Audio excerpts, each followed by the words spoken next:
Hello dear friends, आज हम लोग एक छोटा सा टॉपिक डिस्कस करेंगे, ब्लड प्रेशर। और इसके बाद हम लोग देखेंगे इसके नेक्स्ट वीडियो में ब्लड प्रेशर रेगुलेशन की, कैसे हम ब्लड प्रेशर को रेगुलेट करते हैं। तो ब्लड प्रेशर को रेगुलेट करने के दो तरीके हैं, एक शॉर्ट टर्म और एक लॉन्ग टर्म।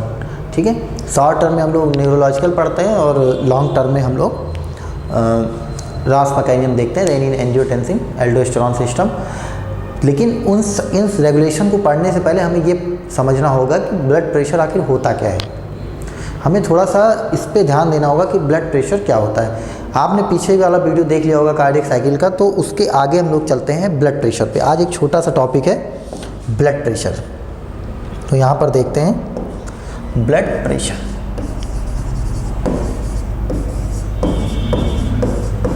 ब्लड प्रेशर तो हम में से सबको पता होता है कि blood pressure, normal blood pressure क्या होता है, 120/80 120/80 होता है।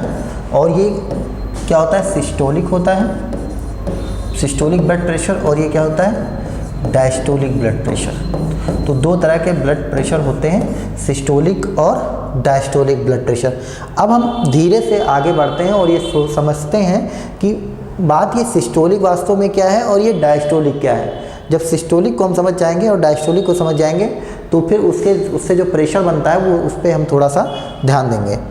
तो सबसे पहले हम लोग आगे चलते हैं और यहाँ पर एक फिगर ड्रॉ करते हैं हार्ट का। तो ये मान लीजिए आपका हार्ट है, ये हम लोगों ने पढ़ा था कार्डियक साइकिल में। ये क्या है, लेफ्ट वेंट्रिकल है, लेफ्ट एट्रिया है, और ये क्या है हमारा एओर्टा।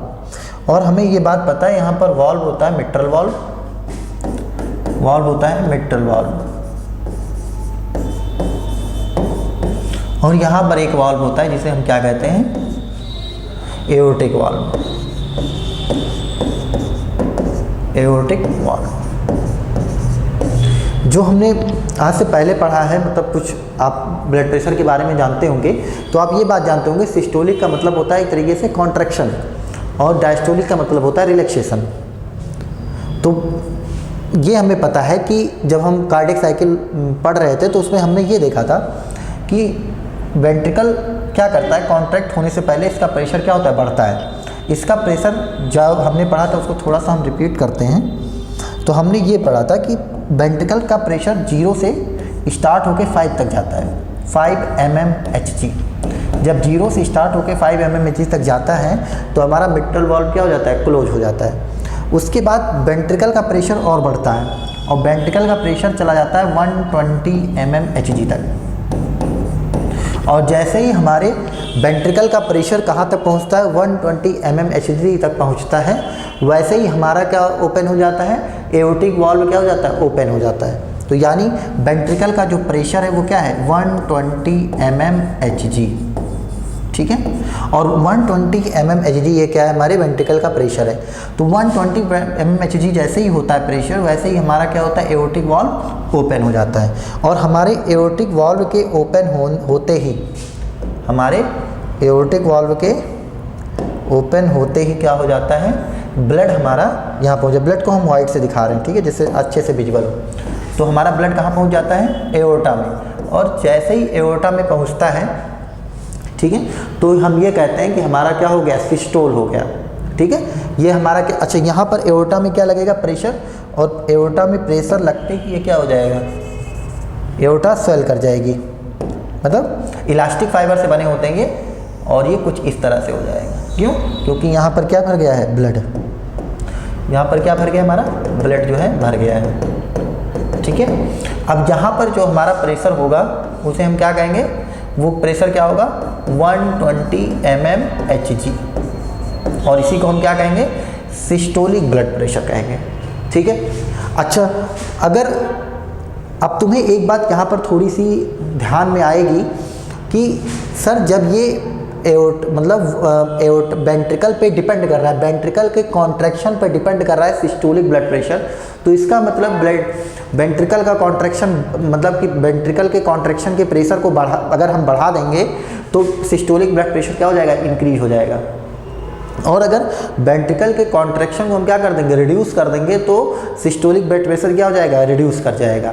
तो इसका मतलब ये है कि जो हमारा एक पॉइंट हमें बहुत ज़्यादा इंपॉर्टेंट यहाँ पर याद आ रहा है कि हमें पता चल गया कि systolic blood pressure is depend on cardiac output. तो जो हमारा क्या है, कार्डियक आउटपुट, ठीक है। तो जो हमारा सिस्टोलिक ब्लड प्रेशर है दैट इज 120 mmHg, तो वो किस पे मेनली डिपेंड कर रहा है, वो डिपेंड कर रहा है वेंट्रिकल कॉन्ट्रैक्शन पे, जो प्रेशर वेंट्रिकल डेवलप कर रहा है ब्लड को आगे की तरफ धकेलने के लिए, यानी धक्का देने के लिए।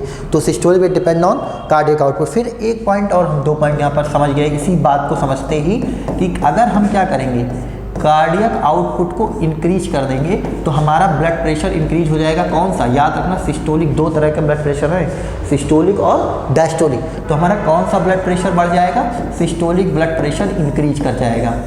और अगर हमने क्या किया, कार्डियक आउटपुट को डिक्रीज कर दिया तो हमारा सिस्टोलिक ब्लड प्रेशर क्या हो जाएगा, डिक्रीज कर जाएगा, ठीक है। तो फिर अब इसका क्या मतलब होता है, इसका मतलब सीधी सी बात है कि अगर किसी पेशेंट का सिस्टोलिक ब्लड प्रेशर बढ़ा है तो हम ऐसी ड्रग्स देंगे दैट एक्ट्स ऑन द मतलब कि हार्ट, यानी ठीक है, जो हार्ट पे जाके एक्ट करेगी और कार्डियक आउटपुट को क्या करेगी, बढ़ा है ब्लड प्रेशर तो रिड्यूस करने के लिए कार्डियक आउटपुट को डिक्रीज करेगी।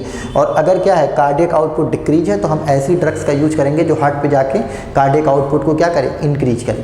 तो इन सब चीज़ों को हम धीरे धीरे समझेंगे, ठीक है। तो हमें लगता है कि सिस्टोलिक ब्लड प्रेशर आपको क्लियर हो गया, ठीक है। अब हम आगे चलते हैं, डायस्टोलिक ब्लड प्रेशर को समझते हैं। डायस्टोलिक ब्लड प्रेशर, तो हेडिंग डालते हैं हम लोग यहाँ पर, बेसिक है, बहुत छोटी चीज़ें हैं बस, लेकिन हम कभी कभी समझ नहीं पाते हैं। तो डायस्टोलिक ब्लड प्रेशर को हम समझते हैं, ठीक है। अब सिस्टोलिक ब्लड प्रेशर तो हो गया, अब ब्लड कहाँ था, थोड़ा सा हम फिगर बनाते हैं हार्ट का ऐसे। तो ये क्या है, एओर्टा है, इसको थोड़ा सा और आगे कर देते हैं हम।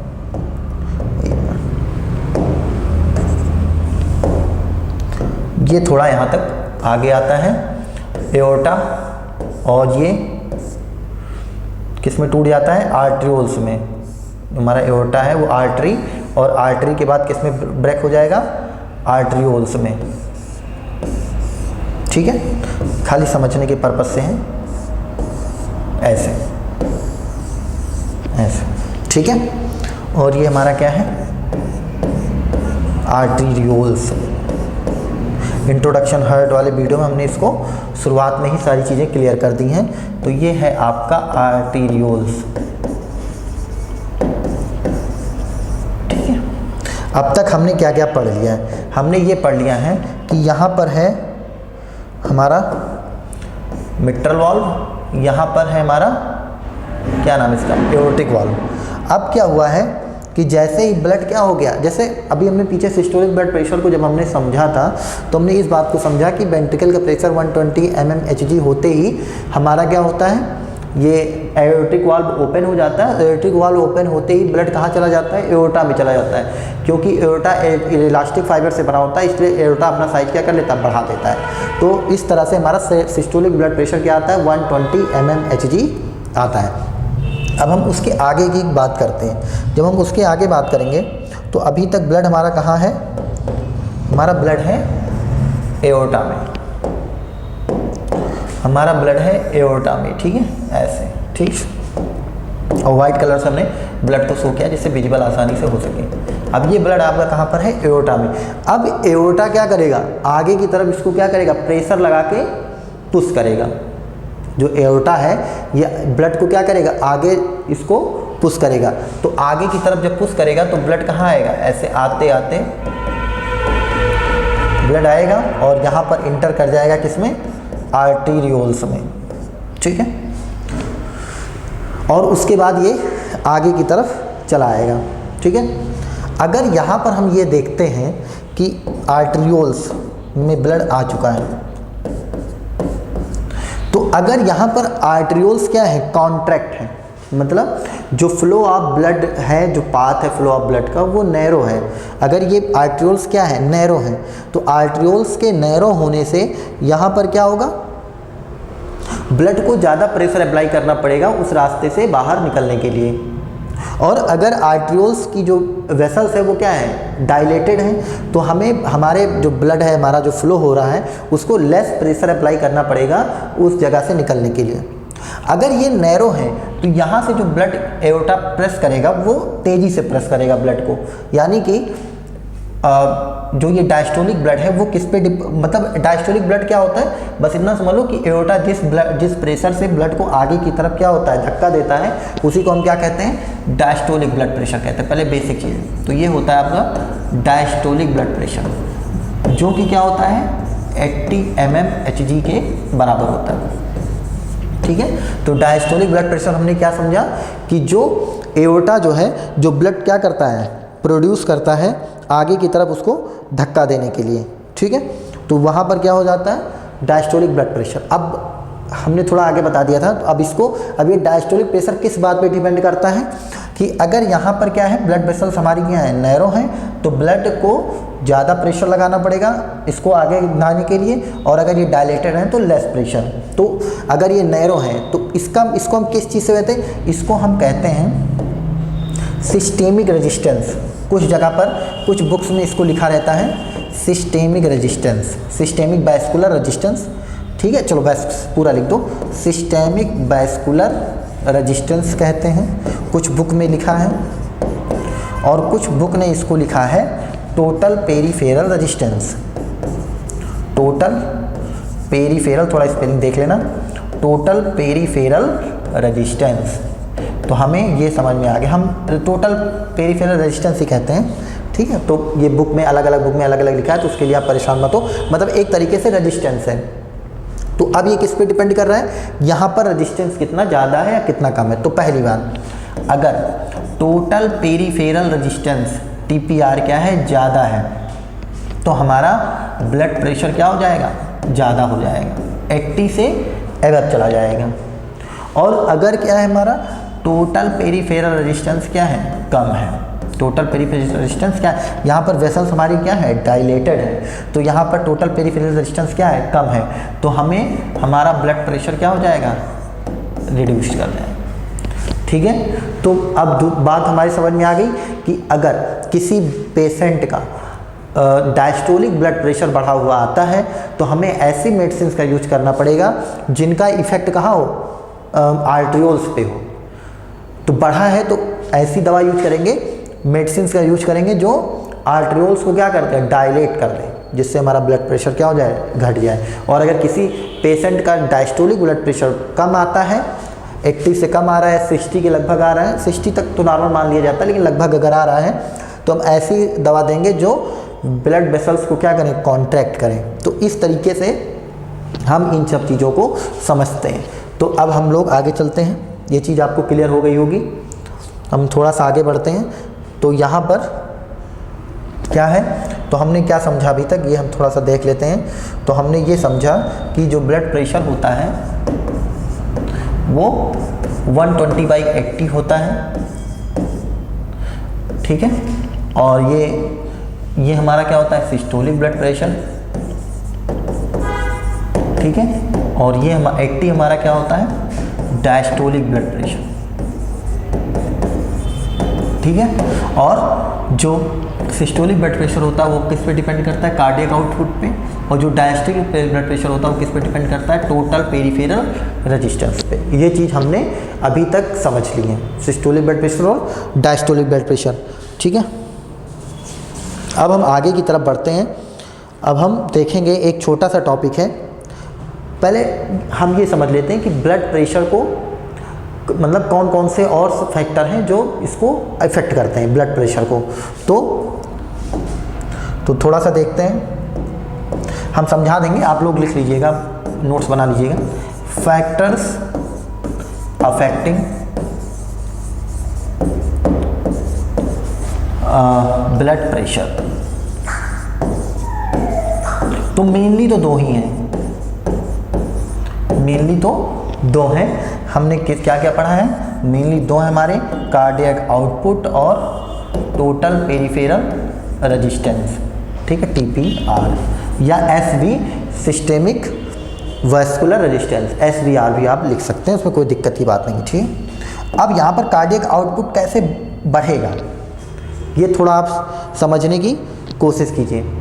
तो जैसे हम लोग हार्ट में ये पढ़े थे, हार्ट को जब पढ़ते हैं तो ये लेफ्ट वेंट्रिकल है और ये आपका में है, और ये मान लो आपके मिट्रल वॉल्व और ये एओर्टिक वॉल्व। अगर ये इंड डायस्टोलिक वैल्यूम, ठीक है, क्या है यहाँ पर इंड डायस्टोलिक वैल्यूम जो यहाँ से जाता है, मतलब ये वेंट्रिकल का वैल्यूम अगर क्या हो जाए, इंक्रीज कर जाए, ठीक है, तो वेंट्रिकल का वैल्यूम अगर इंक्रीज कर जाता है तो हार्ट क्या करेगा, ज़्यादा प्रेशर लगा के उस ब्लड को एओर्टा में ले जाने की कोशिश करेगा, तो क्या बढ़ जाएगा, कार्डियक आउटपुट बढ़ जाएगा। तो यानी कि अगर क्या हो जाता है, ब्लड वैल्यूम इंक्रीज कर जाता है, क्या इंक्रीज कर जाता है, हमारा ब्लड वैल्यूम क्या कर जाए, इंक्रीज कर जाए, ठीक है।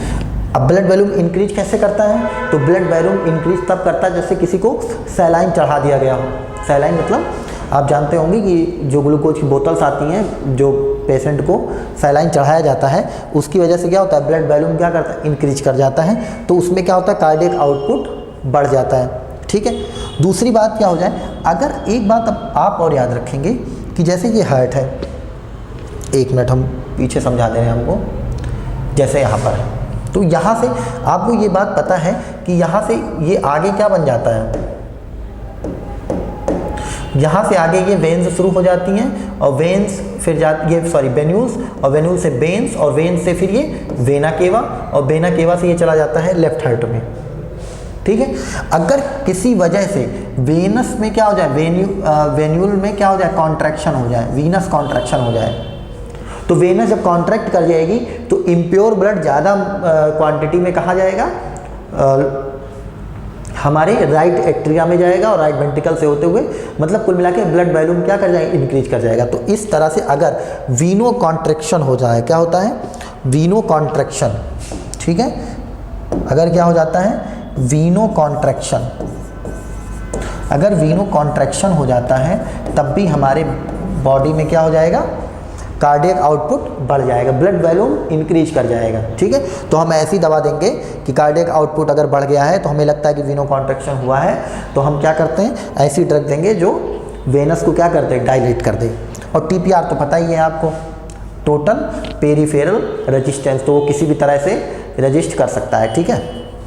ब्लॉकेज में भी क्या होता है, TPR बढ़ जाता है, जब किसी ब्लॉकेज होता है मायोकार्डियल इन्फार्क्शन वगैरह में, तब भी ये TPR क्या होता है, इंक्रीज कर जाता है। तो इन सब चीज़ों को आप थोड़ा सा ध्यान दे के लिख लीजिएगा।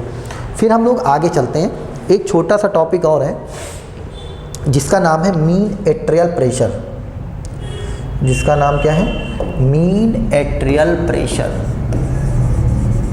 Mean atrial pressure. अब ये जो हम सारी चीज़ें आपको बता दे रहे हैं, इसलिए इतना डिटेल में आपको समझा रहे हैं कि आगे जब हम आप समझेंगे रेगुलेशन ऑफ ब्लड प्रेशर कैसे रेगुलेट करेंगे, तो हम ये इन बातों पे पहले ये पता होना चाहिए ना किस किस वजह से ब्लड प्रेशर में चेंजेज आ जाते हैं, तभी तो आप उसको कम ज़्यादा करके रेगुलेट करेंगे। भाई ब्रेन है, तो ब्रेन जब जैसे हम शॉर्ट टर्म में देखते हैं तो ब्रेन क्या करता है, जैसे हार्ट कार्डियक आउटपुट घट गया है तो ब्रेन क्या करेगा, कार्डियक आउटपुट को इंक्रीज कर देगा। ब्रेन को दिख रहा है कि, तो वो किस एक्टिविटी को बढ़ाएगा, जो नर्व जो है 10th cranial nerve 11th cranial nerve जो जा रही हैं सीधे कहाँ पर, हार्ट पे, हार्ट के ऐसे नोड पे काम कर रही हैं, तो ऐसे नोड ज़्यादा ब्लड पंप करेगा और कार्डियक आउटपुट इंक्रीज कर जाएगा। तो इस तरीके से हम लोग इन सब बातों को समझते हैं, तो इसीलिए आप थोड़ा थोड़ा करके पढ़ते रहिए, ठीक है। मीन एट्रियल प्रेशर, देखो मीन का मतलब होता है एवरेज, कहानी है बस, एक फिजियोलॉजी क्या होती है, एक स्टोरी है, ब्यूटीफुल स्टोरी है, एक कहानी है जिसे हमें समझना है। भगवान ने हमारे अंदर हमको बनाया है जिस तरीके से, उस चीज़ को आप समझेंगे तो इतना कॉम्प्लिकेटेड है, लेकिन जब आप उसको समझेंगे तो आपको लगेगा कि क्या मतलब एक कहानी ऐसी लिखी गई है, मतलब हमारे साइंटिस्टों ने इसको एक कहानी को हम अच्छे तरीके से समझाया है और भगवान ने इसको बनाया। भगवान कहिए जो भी कहिए आप अपनी भाषा में, तो ये मतलब इतना कॉम्प्लिकेटेड है कि मतलब मैन मेड तो आसानी से इतना कोई बना ही नहीं सकता, ठीक है, मतलब हर चीज़ को रेगुलेट करने के लिए हम स्वयं ही रिस्पॉन्सिबल हैं। अगर छोटा मोटा चेंज आता है, होम्योस्टैसिस में डिफरेंस आता है तो हम खुद ही इसको क्या कर सकते हैं, मैनेज कर सकते हैं। और इसको पढ़ना उससे भी बड़ी बात होती है, ठीक है। तो हम लोग आगे देखते हैं। मीन का मतलब क्या होता है, एवरेज। मीन का मतलब क्या होता है, एवरेज। और एवरेज एट्रियल का मतलब क्या होता है, एट्रिया से रिलेटेड है। तो एट्रिया का जो प्रेशर होता है उसी को हम क्या कहते हैं, जो एट्रिया का एवरेज प्रेशर होता है, ठीक है। जैसे मान लो हमारा हार्ट है, ये हमारा हार्ट है, और उसके बाद ये एओर्टा से एट्रिया, एट्रिया से एओर्टा, फिर आर्टरी, ठीक है, फिर क्या हो जाता है, आर्टीरियोल्स, ठीक है। तो ये सारी चीज़ें। तो अब इसके अंदर जो प्रेशर रहता है एट्रिया का एवरेज प्रेशर वो कितना होता है, इसी को हमें समझना है। इसी को हम क्या कहते हैं, एवरेज प्रेशर ऑफ एट्रिया। अच्छा, इसको समझने का तरीका, ठीक है, कुछ आप देखेंगे अगर तो समझाने का तरीका ये है बुक्स में कि आप क्या करें कि आपको ये पता है कि सिस्टोलिक ब्लड प्रेशर कितना होता है 120, और डायस्टोलिक प्रेशर क्या होता है, कितना होता है 80, ठीक है। और हमारी कार्डियक साइकिल कितने की होती है, जो हमारी कार्डियक साइकिल है वो कितने मिनट की है, हमारी कार्डियक साइकिल 0.8 सेकेंड। एक साइकिल को कंप्लीट करने में कितना टाइम लगता है, 0.8 सेकेंड। तभी तो 1 मिनट में 72 टाइम्स क्या होता है, ब्लड पंप होता है, यानी हार्ट बीट, ठीक है। तो अगर इसको हम सिस्टोलिक और डायस्टोलिक में तोड़ें 0.8 सेकेंड को, तो लगभग कितना आता है, सिस्टोलिक टाइम लेता है 0.3 सेकेंड और डायस्टोलिक समय लेता है 0.5 सेकेंड, ठीक है। तो 0.3 सेकेंड में प्रेशर कितना है 120, और 0.5 सेकेंड में प्रेशर कितना है 80। तो दोनों का हमें क्या निकालना है, एवरेज। दोनों का हमें क्या निकाल लेना है, एवरेज निकाल दोगे, average pressure, average atrial pressure आ जाएगा, बस। इसमें क्या इतना कंफ्यूज होने की जरूरत ही नहीं है। तो एवरेज क्या निकालोगे, अब इसको निकालने का तरीका यह है कि ये अंतर कितने का है, इसमें अंतर है 40 का, ठीक है। इतना कितने का अंतर है, 40 का, 80 एंड 120 में। और इसमें कितना अंतर है, तो इसमें लगभग 0.2 का अंतर है, लेकिन हम इसको 0.3 का अंतर मान लेते हैं, ठीक है, क्योंकि कार्डियक साइकिल है, एक फिजियोलॉजी है, थोड़ा बहुत चेंज आते रहते हैं। तो इसको हम क्या करते हैं 0.3 का चेंज मान के, तो 0.3 का चेंज है मतलब थर्ड पार्ट में है, ठीक है। तो थर्ड से इसको क्या करते हैं, 3 से डिवाइड कर देते हैं, तो ये आता है हमारा कितना, लगभग 13, ठीक है। तो 13 mmHg जो आता है, ठीक है। तो हमारा एवरेज प्रेशर क्या हो जाता है 80 से, भाई यहाँ पर एट्रिया में आएगा कौन, डायस्टोली वाला ही तो आएगा, क्योंकि सिस्टोल वाला तो इसने कॉन्ट्रैक्ट किया, जितने प्रेशर से यहाँ तक पहुँचा दिया ब्लड, हो गया उसका सिस्टोल। अब डायस्टोल में तो पूरा आगे तक ले जाना है, तो एट्रिया में एवरेज प्रेशर किसका आएगा, डायस्टोल वाले का आएगा। तो इसका मतलब अंतर कितना है 40 का, और लगभग डिफरेंस कितने का है, अरे 0.8 सेकंड ही तो है टोटल। इसको लगभग 0.9 मान के इसको 3 पार्ट में डिवाइड कर लो। तो एक पार्ट तो ये तुम्हारा एट्रिया वाला ले जाता है, सिस्टोल वाला ले जाता है, और बाकी 2 पार्ट कौन ले जाता है, डायस्टोल वाला। एक पार्ट मतलब कार्डियक साइकिल का एक पार्ट लेता है हमारा, क्या लेता है ये, सिस्टोल ब्लड प्रेशर लेता है, और 2 पार्ट कौन लेता है हमारा, डायस्टोल, ठीक है। तो अब इसका एवरेज निकालेंगे तो लगभग, तो इसीलिए हम इसको टोटल कार्डियक साइकिल को 3 पार्ट में डिवाइड करके, और जो इसका डिफरेंस है 40 डिवाइड कर देते हैं, 13 mmHg आता है, तो इसका लगभग 93 आना चाहिए, 93 mmHg इसका एवरेज आर्टियल प्रेशर आना चाहिए, और लगभग 100 के लगभग ये होता है, ठीक है। तो आप मीन एट्रियल प्रेशर हो सकता है, आप समझ गए हो, ठीक है। और अगर कोई दिक्कत होती है तो आप कमेंट में लिख दीजिएगा, हम इसको अगले वीडियो में फिर से डिफाइन कर देंगे, वैसे होना नहीं चाहिए, ठीक है। तो ये है आपका हो गया मेनली जो आपको पढ़ना था, मतलब ब्लड प्रेशर के बारे में, सिस्टोलिक ब्लड प्रेशर और डायस्टोलिक ब्लड प्रेशर। अब अगले लेक्चर से हम लोग देखेंगे, हाँ एक बात और, छोटी सी बात और छूट रही है, उसको आप देख लीजिए। एक इफ़ेक्ट और पड़ता है, ठीक है, वैसे हम आपको बता ही चुके हैं, ठीक है। क्या बता चुके हैं कि अगर क्या होता है वेन्स को, जैसे एक बार फिर से समझा देते हैं, ठीक है, एक बार और थोड़ा सा देख लो आप। ये क्या है हमारा लेफ्ट एट्रिया है और ये हमारा क्या है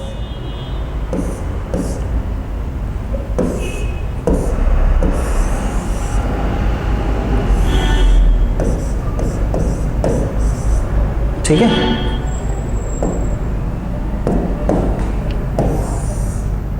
और यहां पर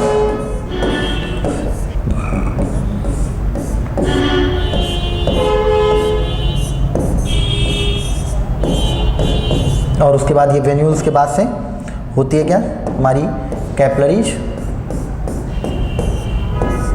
और यहाँ पर क्या शुरू हो जाता है वेन्यूल्स, यहाँ पे शुरू हो जाता है वेन्स स्टार्ट हो जाती हैं वेन्स, और फिर इसके बाद वेना केवा। ठीक है, ये ऐसे थोड़ा समझ लेना, ठीक है। और ब्लड जो है इसमें चला जाता है, ठीक है। और उसके बाद लंग्स, लंग से यहाँ पर कौन सा mitral valve, aortic valve, pulmonary valve और ये ट्राइकस्पिड वाल्व। ये इस तरह से हार्ट का सिस्टम होता है। अच्छा, यहाँ पर हम केवल इतना समझाना चाह रहे थे, अगर यहाँ पर क्या होंगी वेन्स, अच्छा यहाँ पर जो प्रेशर होता है वो क्या होता है लो प्रेशर ब्लड होता है। यहाँ पर जो ब्लड होता है वो क्या होता है लो प्रेशर ब्लड होता है, और यहाँ पर जो प्रेशर होता है ब्लड का वो क्या होता है high pressure blood, high pressure blood, ठीक है। तो यहाँ पर कुछ नहीं है, अगर यहाँ पर क्या होता है कि ये वेन्यूल्स हमारी क्या हो जाती हैं कॉन्ट्रैक्ट हो जाती हैं। अगर हमारी वेन्यूल्स यहाँ पर क्या हो जाती हैं कॉन्ट्रैक्ट हो जाती हैं, ठीक है, तो हमारा बीपी क्या हो जाता है लो हो जाता है, ठीक है। तो अगर एक पॉइंट, दो तीन पॉइंट हैं इसको नोट कर लो। अगर क्या हो जाता है वीनो कॉन्ट्रैक्शन होता है, वीनो कॉन्ट्रैक्शन अगर होता है, veno contraction increases then blood pressure lower down. क्यों? क्योंकि जब वेन्स कॉन्ट्रैक्ट करेंगी तो ज़्यादा ब्लड कहाँ चला जाएगा हार्ट के अंदर जाएगा और ब्लड वॉल्यूम क्या हो जाएगा इंक्रीज कर जाएगा, ठीक है। तो इस बात को आप याद रखिएगा।